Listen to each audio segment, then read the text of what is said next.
Bryan Scott, singer and co-founder of South Texas's The Union Underground. What happened and what's the story on the tour and comeback? It's all coming up in this edition of Two Dudes Interviews. So great to see you, brother. We go back a ways. Oh, quite. Yeah, quite. Congratulations, man. You have had one hell of a career. You know, certainly with Union Underground, but you know, you have the means and the talent to put together your own studio and doing producing and helping out other bands along the years. Let's go way back to the beginning. Both you and I growing up in you know, small town middle America, San Antonio, Texas. Maybe not the smallest town on the face of the planet. Yeah. Well, when you think about, you know, music, not many rock bands broke from San Antonio. I mean, you had the Americana type of stuff and guys like, you know, Doug Salm and Sir Douglas Quintet. Sometimes people will go Austin, you know, that sound originated from. But right. A lot of us know the truth, where the, you know, where the roots were laid. Yeah, agreed. But, you know, going back to Sneakers and, you know, seeing some of those bands as a kid and planning to be up there on stage, what was going through your head? What was the planning process like? You know, as with any passion, you just, you know, it was to just commit fully to that passion. I mean, it's just, you know, and it, you know, for San Antonio specifically, it was cool to see guys like Dangerous Toys, Jason McMaster. Jason McMaster, fantastic. I was hugely inspired by what those guys were doing, and you know, because it came from home. It came from home. You know, and that kind of gave you that sense of like, well, you know, we can get this done as well. You know. Yeah.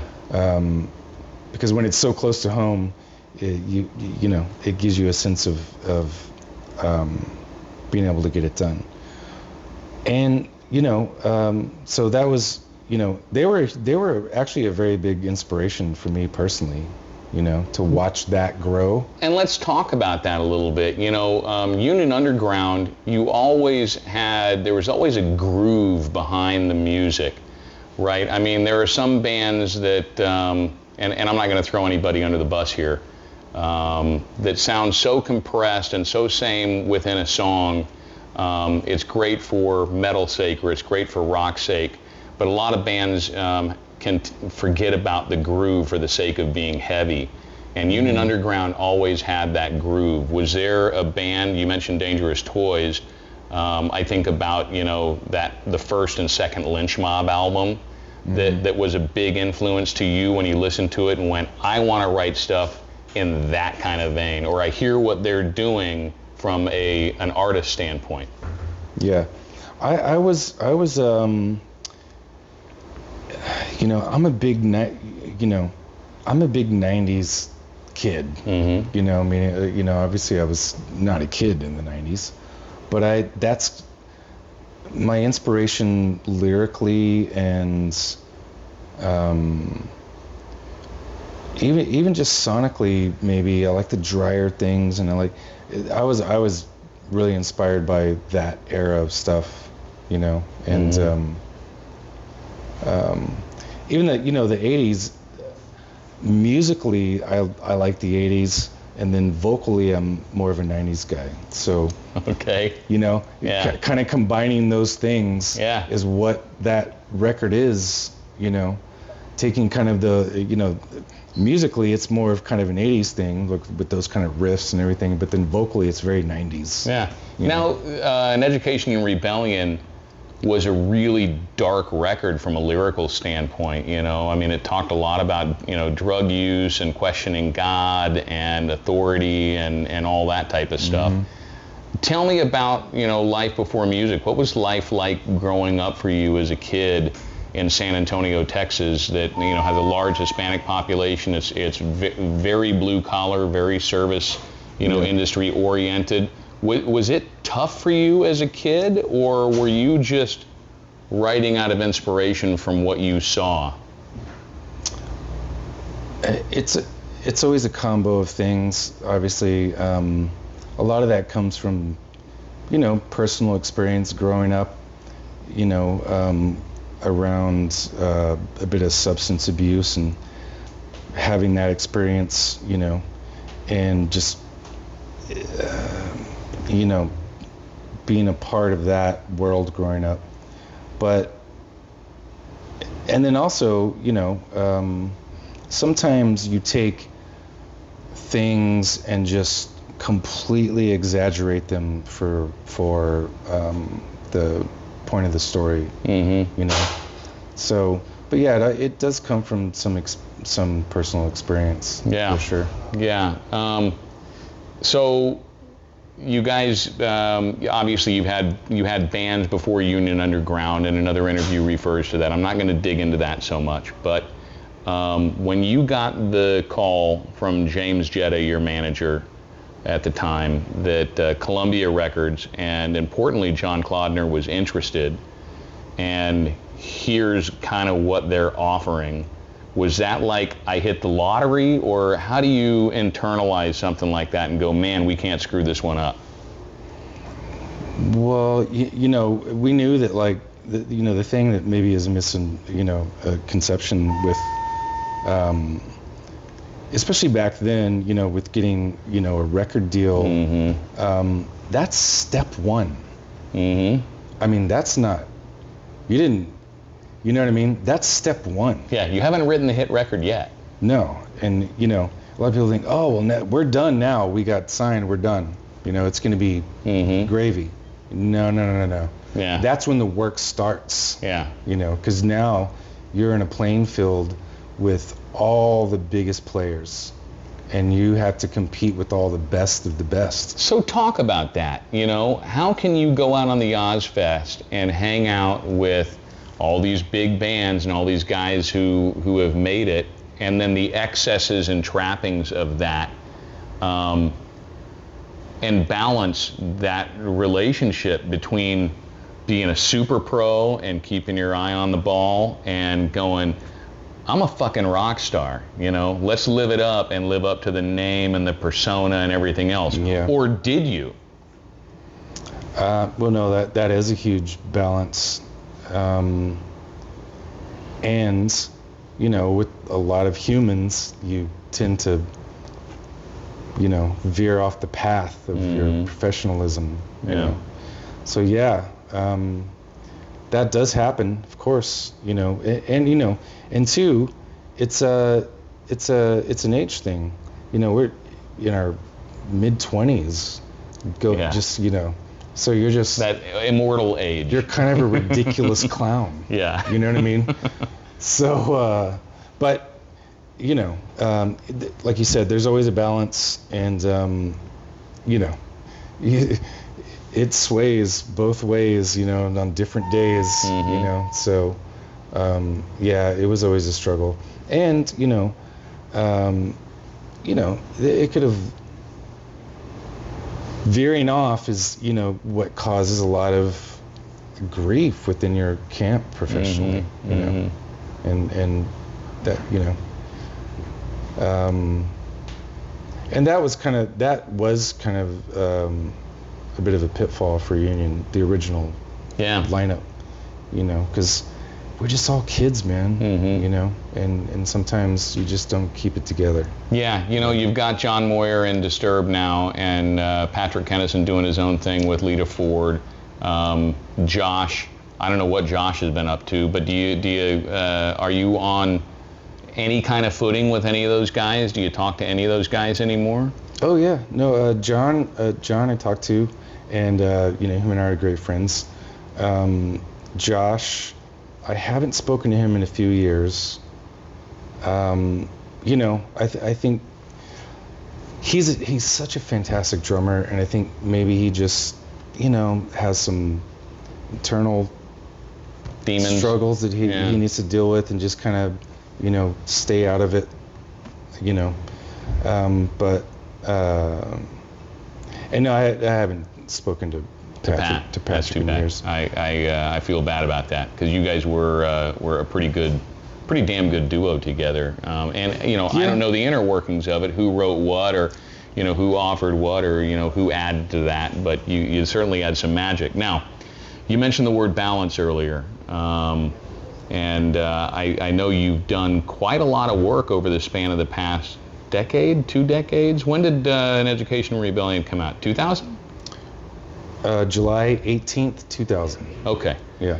So it's been 23 years, man. 23 years. You've not only produced and worked with, engineered. I don't know if it's produced, engineered. I don't know what the proper word would be. Some local artists here who have churned out some pretty amazing work. Yeah. So first, any notables in that? Well, you know, Something that a fan might want to go check out. Hey, I had a little bit of a signature on this. we were talking about as far as you know, San Antonio specific stuff. We were talking about Tommy Rich, right? Yeah, Freedom Level. Okay. Freedom Level, those guys, and you know, usually in a band called Minister Fiends. Minister Done- Fiend. Fiend. Yeah. Okay. Done a ton of stuff with those guys, and like Nancy. Do you remember Nancy? Nancy Silva? Okay. Yeah, for sure. Yeah. All right. her last few things, and like, you know, so all of that stuff is like, that's stuff I like to do on the side and just like kind of keep it at home, and you know, work with guys that are just around here, and so that's been a lot of fun. And it's been 20 years in between Union Underground records. Now, it should be noted that you have had other projects that you've put out to the world.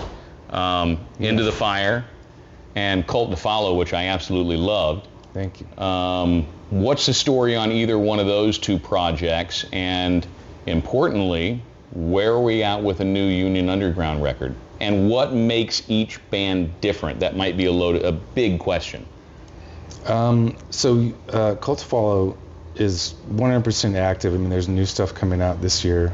And Into the Fire, we have, you know, that's a side project that I have with Adam and Tim from Soil. From Soil, yeah. Yeah.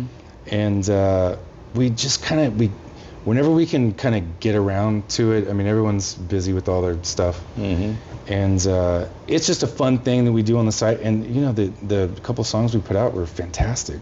And we're sitting on a really cool song that is going to come out this year. So Okay. It's been in the can as far as arrangement and writing. Yeah. But we just need to kind of get the mix done and you know, get it out. But I'm excited about that. You know, Cult to Follow is really my main passion.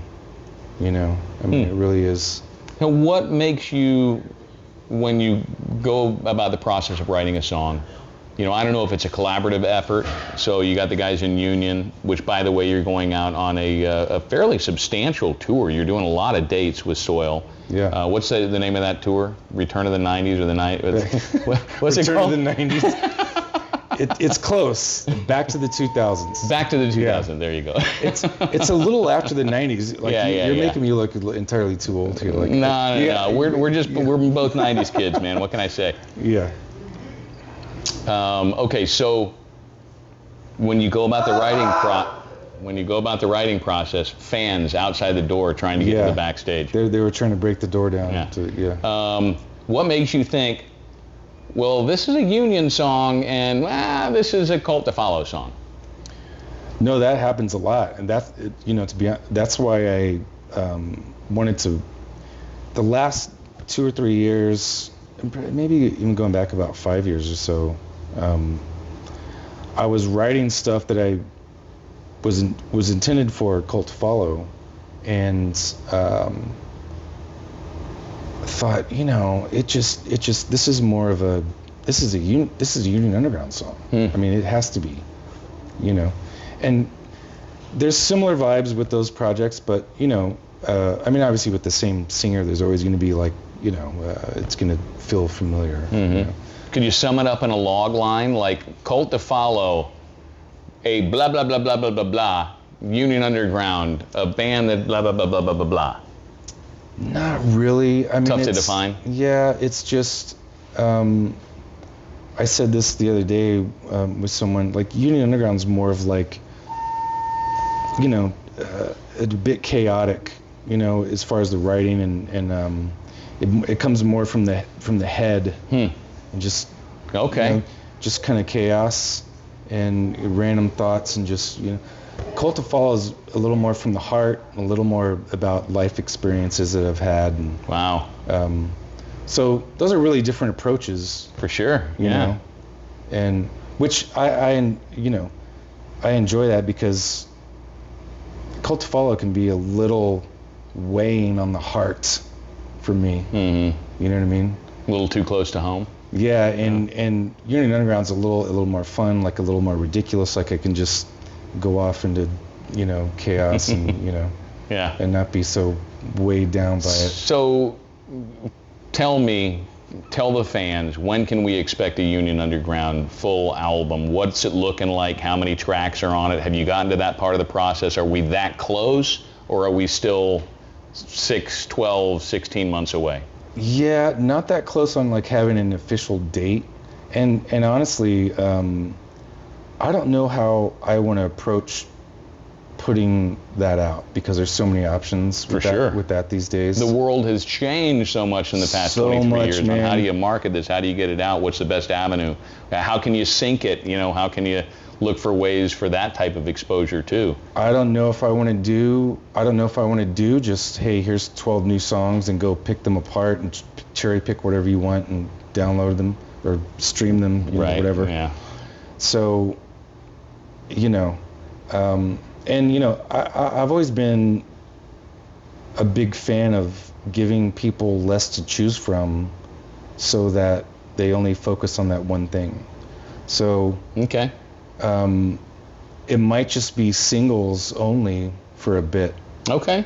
Before everything comes out in a compilation. I like that idea. Yeah. That's cool. And it's somewhat novel, but there's other bands that have done that. I mean, you know, look at Bring Me the Horizon. They've spent a lot of years doing kind of the same type of thing. It's been happening in the pop world for years, but just now everyone's kind of starting to go, hey, well, you know, because, you know, when you put out 12 songs, you know, or however many you want to put on a record, it's just, everyone does that these days where you just, it's not like when you put out an album and you go buy the album and read the liner notes and check out the red vinyl, man. Now it's just, you know, I'm just going to go click on the one song that I want and then that's it. And, you know, so I think that's probably going to be the approach, is to just do singles. Yeah. You know. You guys always had a big production with Union Underground as far as video screens. There was a lot involved in that. What can fans expect from this tour? When does the tour start? Will there be a second leg, or does it depend on how successful, you know, the first? How many dates are you doing for the first round here? We're only doing 20. We're only doing the whole month of March. Okay. So it's about. But you're getting a lot packed in there. Oh, they're back to back. Yeah. There's no days. There's like no days off. It's going to be kind of nuts. So I think now we haven't announced the second leg yet, but that is in the works. Okay. You know, we'll see, because there's a lot going on with all the other. Now, as far as this lineup, that's a little bit up in the air. Like all the bands involved, because everyone's kind of going off and doing other things for the year.